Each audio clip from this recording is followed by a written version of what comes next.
You're listening to Empowered to Lead, the Therapist Practice. I'm Lisa Catello, therapist, business coach, and your go-to for all things leadership and sustainable practice growth. This is your space for real talk, smart strategies, and grounded support to help you lead with confidence, work with intention, and build a business that actually works for you. Let's dive in. Welcome back to the Empowered to Lead podcast.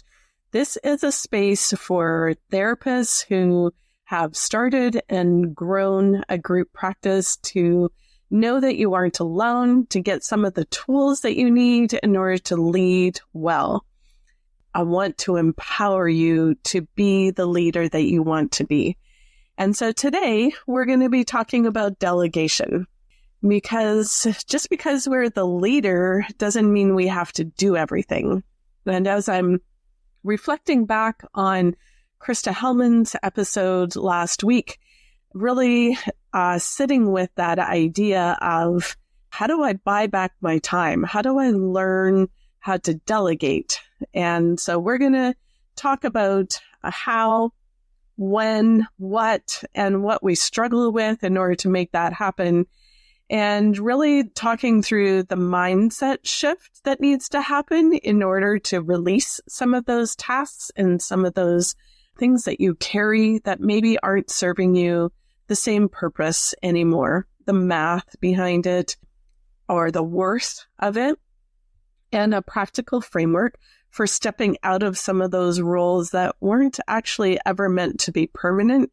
But we've made them that way because over time, we believe that we're the only ones that can do those things, or whatever you sit with, what you were telling yourself about why it's not okay to delegate.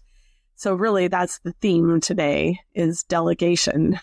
And when you are a small business owner, a group practice owner, whatever term you want to use with the role that you play in your group practice, the honest reality is that you built it all, and you built it pretty much on your own. Some of you have had partners with you, but most of us have done this by ourselves, and it has felt so good. You're creating something from nothing. Even if you started with a private practice, a group practice is a different beast, and you I've had to learn how to do finances. You've had to learn how to create systems, how to create a website that attracts a bunch of different people to your practice. You've had to learn so many things, and some of them you've really enjoyed doing, and some of them have been a bit of a strain.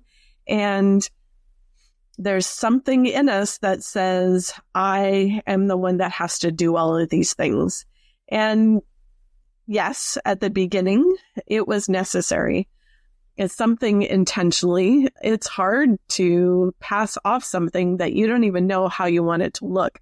So you need to create it in order to understand what it is that I'm passing off, and how do I trust you with it if I can't even define it yet.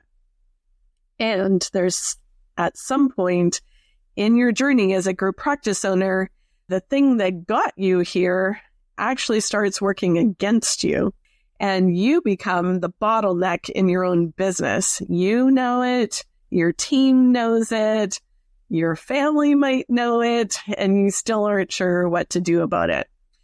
So as we're talking today, as I am sharing some of this information today, I'm not actually saying maybe you'll delegate, or when you'll delegate, or whether you should delegate. We're talking about you need to delegate in order to help yourself lead well. And how do you do that in a way that works? So one of the things that started this conversation, this episode for me, is when Krista Hellman from last week, she described sitting on her couch at 6 a.m, working through emails, and then later on in the day, her husband coming home from work, and she wasn't actually able to account for where the day went for her. She knew she had worked. She just couldn't see it, couldn't name it, couldn't actually say, here's all the things that I did and what I accomplished. And that becomes an invisible load, an invisible tax of doing the work that doesn't actually belong to you. You're spending the energy, you are creating your maybe even have a task list, but you don't actually see the output of it. And over time, that erodes your capacity to lead. And that's not why you started a group practice. That's not why you brought people on to your team. So let's really start to identify what work actually belongs to you and what have you been holding on to because nobody else, you in your mind, was there to do it. Here's some of the things that I hear quite often. Intake. And so we know our group practice, we know the clinicians, we know the client's needs. What I've heard a lot recently is I'm the only one that can answer the questions from the clients. I'm the only one that knows the nuances of the need of the clients and of the therapist. And I would say that that is one of the biggest areas that you are going to want to or need to start to delegate. Another area that you may want to consider is that we step into quite often is marketing and networking and social media. And I'm the only one that has that mental health perspective where every time I ask somebody to do this, they do it wrong or they attract the wrong people. And so I'm the only one that can do that. Another area that you may struggle with or feel like you need to hold on to is the recruitment and screening and maybe even interviewing of therapists to join your team. And you can really bottleneck that with your really super pickiness, with some of your doubts, because maybe you've had some difficult hires in the past. And these are all examples of areas that as a group practice owner of a practice, I would say, well, once you've got even 2 or 3, but for sure, when you get to about 10 plus associates in your business, you need to start figuring out how to delegate. And for a lot of us, the permission slip that most of us need isn't actually about budget or timing, although we may say that that is. It's actually the idea of releasing the fact that being capable of something means that you should be doing it. So let's say that again. The permission slip that most of us need isn't actually about budget or timing, the cost, or even sharing all of those ideas. It is about the idea, releasing the idea that you being capable of something means you should be doing it. I am good at administration. I used to be a secretary, an administrative assistant. Now they call it, or whatever they call it now. I used to be really good at it, super organized. I love systems. I like cleaning things up. As a business owner, I am not good at administration. Having somebody in my life who takes care of all of the little pieces frees me up to be a leader. When I take that back, when I hold on to, this is how we need everything to work, it actually limits me. It limits my business. It doesn't help us move forward. And so let's reframe some of that. Just because you are capable doesn't mean you have to be responsible. And so the question isn't, can I do this? It is, should I still be doing this? And so when you consider that, as you started your business, you knew all of your team. You knew who would fit well with a certain client. And now that your business has grown, now if you are actually spending the time allocating or answering client questions or, being the next person, your admin answers the calls, but then they come to you and say, who should they go and see? It holds up the ability for clients to meet with somebody and it takes you out of working on the business and keeps you in the business. So one example that I would have of being capable, but maybe not needing to be in that role, would be even like around the billing side of things. So when I was starting, I was the one that managed all of our contractor invoices, paying out third-party invoices, sending them out to get paid, and everything that goes into the flow of money through our business. I'm capable of that. I am knowledgeable. It's actually something that is really important to making our business run, to keeping it fluid. It is a non-negotiable because we need to get paid and we need to pay our assistants or our associates. And when I started to say, oh, what are the pieces that are really holding me back from leading well? What are the pieces that I'm like, why do I have to do this? Or, oh man, it's 8:00 at night and I still haven't run payroll. I need to do that. I need to get on it. But all these things took the time of day. I can do it. It's not actually something that I should still be doing it. And so I needed to sit down and take the time, which is also something that we hesitate on, because if I train somebody on this, it's going to take me twice as long. And so I might as well do it. If you view that as an investment in you and in your business of setting somebody up well to take that over from you, you're going to see the fruits of that down the road. It was hard for me to give that up, because then what if they know how much money is coming into the business? What if somebody calls and I don't have the answer and this is money, so I should keep my hands in there?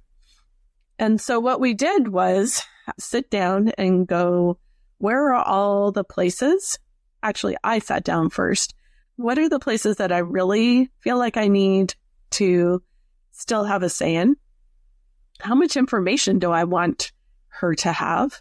Because mine was a her. And where am I holding myself back and the business back? What would I need to give up? So I didn't want her to have access to the bank account because I had stuff about that, but I actually was okay with her being in QuickBooks and being able to see if certain things have been paid. She didn't actually need to get in there as much as I thought she did at the beginning. So Melissa, has access to Jane, can see everything that comes in from clients, everything that goes out. She can say, oh, hey, this session didn't get paid. I'm going to follow up on it. She learned from me because we sat down and said, here are the third-party payers. Here's how long it takes them. What is the process? And actually what happened is that she paid more attention and made our business more money because she was on top of some of those businesses or third-party payers that didn't pay quickly. And so we stopped using them. We stopped being available to them. And so she saved us some money. So how do I know when it's the right move? In this case, when it makes our business some money, when I feel freed up. So now we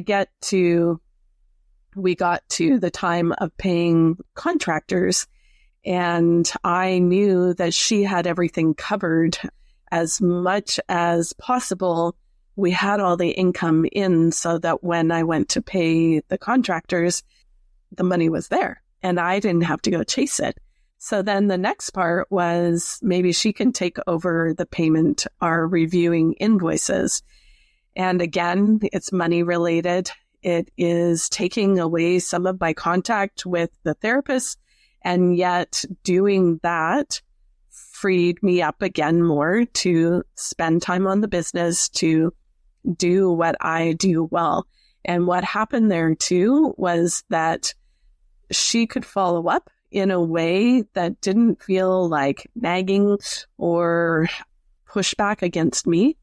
And so that actually freed me up to have conversations with my team. Hey, Melissa tells me that it's been pretty difficult to get an invoice from you on time. What's going on there? And so removed me a little bit in a way in order to have that conversation. And it just was so amazing to the only part that I had to do in paying my contractors then is review what was sent to me really quick, which took a minute amount of time considering compared to having to review everything and then press send.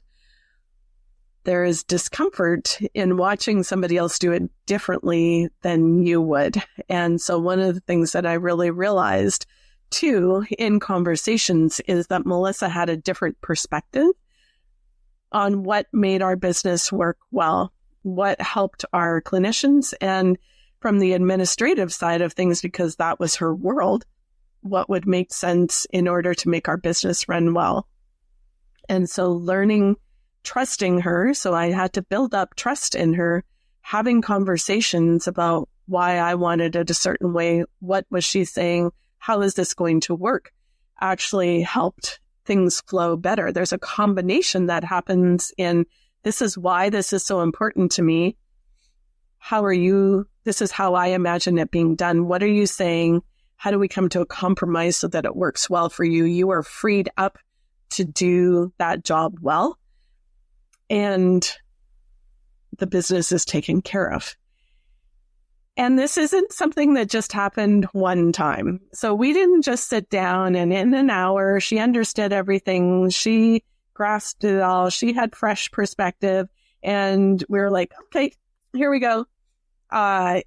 You needed to practice it time and time again. So if she would have difficulties getting an invoice in, at the beginning, I would step in and say, hey, you need to pay this, or get really involved in looking at the numbers and what's not working right. And we both needed to remind me, hey, you have delegated this, and so you need to step out of it. Let me do this. So one of the key things is when you free up somebody by delegating them, you are showing trust. You are showing, I'm giving you some responsibility. And then that person gets to excel and show their gifts and really step into a really great role in and for your business. So one of the other things that might come up is I don't have the money. So I can't afford someone in this role is quite often what I will hear. So even in me talking about Melissa, I paid her. I brought her on, and recognizing that, at the beginning, so she didn't step into the payment of contractors right away. She stepped into intake coordinator. And I will say, let's back up even with intake coordinator. So often I hear people saying, well, then I'm paying money. I can just do it. It costs too much money. And so let's talk about that. The first misconception is that hiring is a reward that you get to earn once the business is profitable. And so even hearing that, saying that, why do you have to wait? How do you know when that is the right time? So I'm a huge proponent for bringing on somebody in an admin role sooner than you think you actually should. So when I started Panorama, which was my second group practice, I brought Melissa on right at the beginning because I had had experience in another business of how much it freed me up to have somebody take over that admin stuff. And remember, I'm good at admin stuff. And so we started with 5 hours a week, started really small. And even that felt like a stretch financially. And so what I had to recognize was when she was taking care of creating some systems, articulating them, when we spent time together and she flourished and stepped into an administrative role, I no longer had to take up mental and emotional space, time, in thinking about that or making that happen. So now I could go recruit. I could go and market. I could be on social media. I can do all the things that I actually do well and moves the business forward and brings in the money to pay for Melissa. And so the reality is that hiring actually makes the next level of profitability possible. So whether that's an admin person or a business operations manager, when you get larger, when you think of a clinical director, you can't vision and grow when you are doing the basics and you are so ensconced in the business that you can't look at the bigger picture. So paying for that values you, it values your business, and it actually helps you move forward in a way that you might not see right now because it's scary to see the money go out the door. So also a misconception is that delegation means you're giving away something cleanly. And so if I'm going to delegate and do it properly, a lot of us are perfectionists. If I'm going to do that right, they're going to get it right the first time. I need to make sure that they never screw up. And whether that's my fault or theirs, then I carry it and see, it wasn't worth it. In practice, there is a handover period. So again, using Melissa as an example, her and I would sit for like 2 hours at a time. What does this system look like? And she would write it down as we're talking, and then she would document it in a way that worked for both of us. I would say both of us, because realistically, I really like text and let's write out the systems, and she really likes the visual.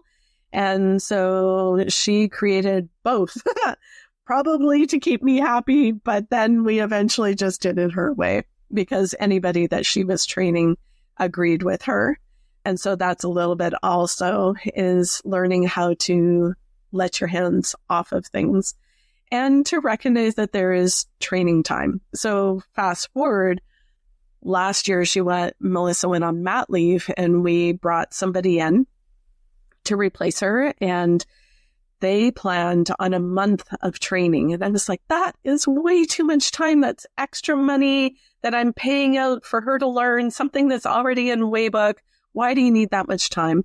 And Melissa's like, because you want her to step into this role well and to take it over so that you aren't back into this. And she was right. And so be prepared that there is training time. And the first few weeks do quite often feel like it's more work than less. And that's okay. That's not you failing.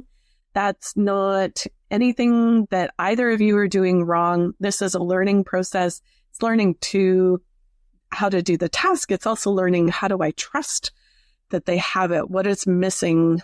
And then also, what does trust look like? So for Melissa and I, as she was learning how to do intake, she would come at the beginning and say, hey, we've got this inquiry. How would you answer it? And then, hey, can you give me some scripts so that I don't have to ask you every time? And then, hey, this is how I handled it. What do you think? And then eventually we didn't have to touch base. So that growth period. A third misconception is that the person you'll hire will do it the way that you would. They will not. Even as I referred to earlier, they're going to create a system that works for them because that's their personality and they know what works best. And that's actually the point. You're not supposed to keep it exactly the way that you like it, because then if they're just doing what you want or the way that you want it and that doesn't work well for them, then they're not actually going to succeed or flourish in that role. So your job then is to define the outcome that you want, not the method. This isn't like, this is how I have done it. This is the goal. This is what I want to accomplish in this role. Let's talk about how you reach that outcome and have some flexibility on how you get to that. And that can be hard for those of us as leaders to give that up.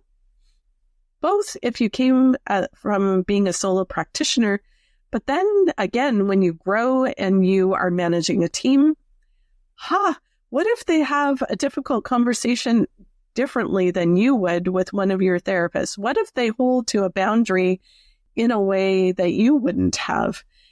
What's the worst thing that could happen?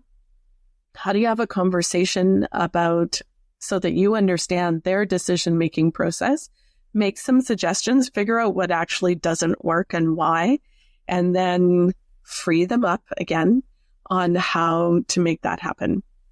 So, yeah, okay.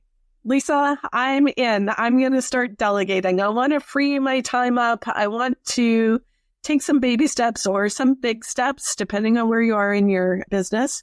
And I'm going to start delegating. How do I do it? And it also doesn't mean just go and dump everything and say, okay, you take care of it. I'm out. I'm just going to go vision and grow the business. So what I would suggest, start with a time audit. I'm going to expand on this in our next episode, but spend 1 week writing down everything you do, not just client hours. So in Run Like Clockwork by Mike Michalowicz, he has a really great tool in there. I'm going to provide one for you. Write down every email, every scheduling decision, if you want to get that finite, every social media post, the time that you spend on marketing, the time that you spend on invoices, and all the intricacies of running your business. Krista did this without even intending to, and it actually helped surface where her time was going. And then I want you to sort it into 3 categories. So the first is work that only you can do. So your clinical decisions, depending on where you are in your business, you may think you're the only one that can make the clinical decisions. Maybe you have somebody on your team that's doing that. So work that only you can do. So your clinical decisions, visioning, key relationships for your business, anything that requires your license or your leadership skills. The second category is the work that you are doing but shouldn't be doing.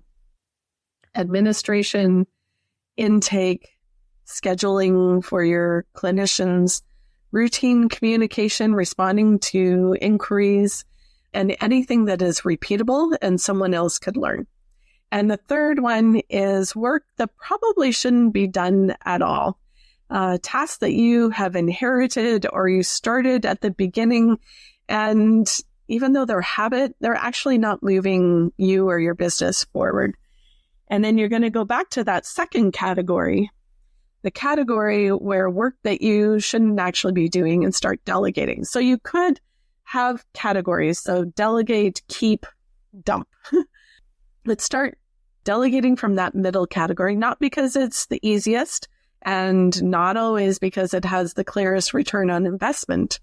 But some of the math that Krista did is actually worth repeating here. If you bill more per hour than you would pay someone to handle your admin, you're actually losing money every hour that you do it yourself.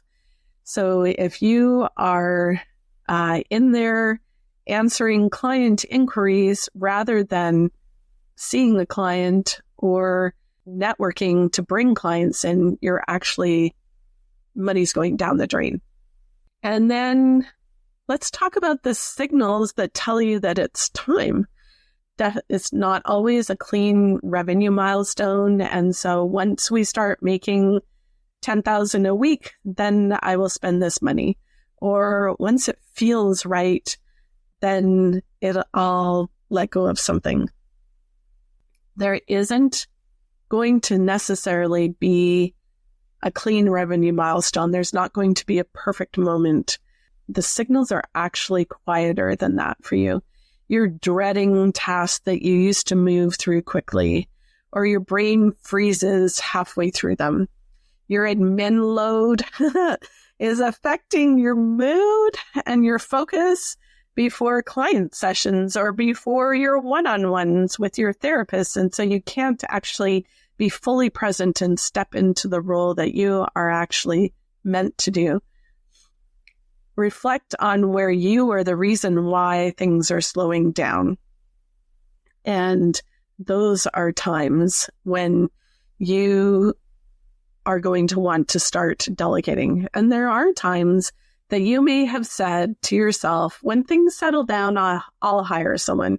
And when you have said that to yourself more than 3 times in a certain area, ding, that is an area that you want to start exploring and taking things off your plate.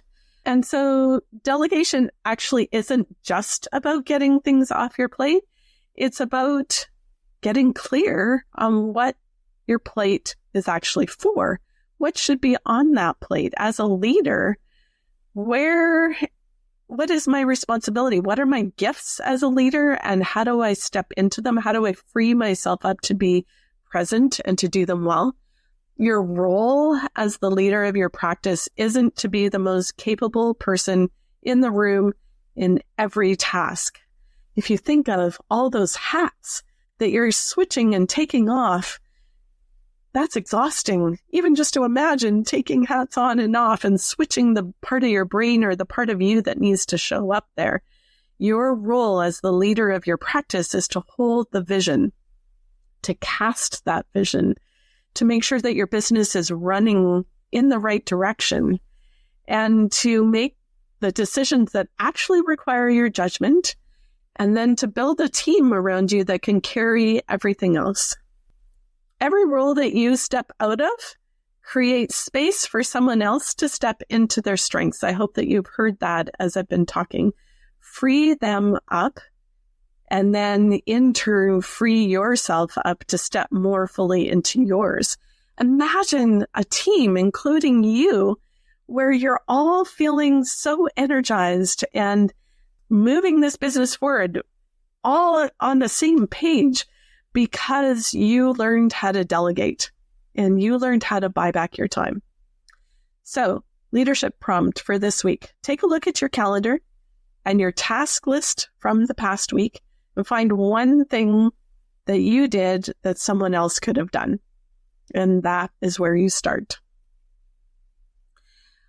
If something in here has really struck a chord and you know that you need to step into this role of delegating up leadership in a different way, head on over to grouppracticenetwork.ca and consider either individual coaching, where we hone in on where you're hitting that wall and finding solutions, or join us in the Group Practice Connection, where you can talk to other people who are going through the same thing, who recognize some of these things are hard to do and they're important, and then supporting each other through that.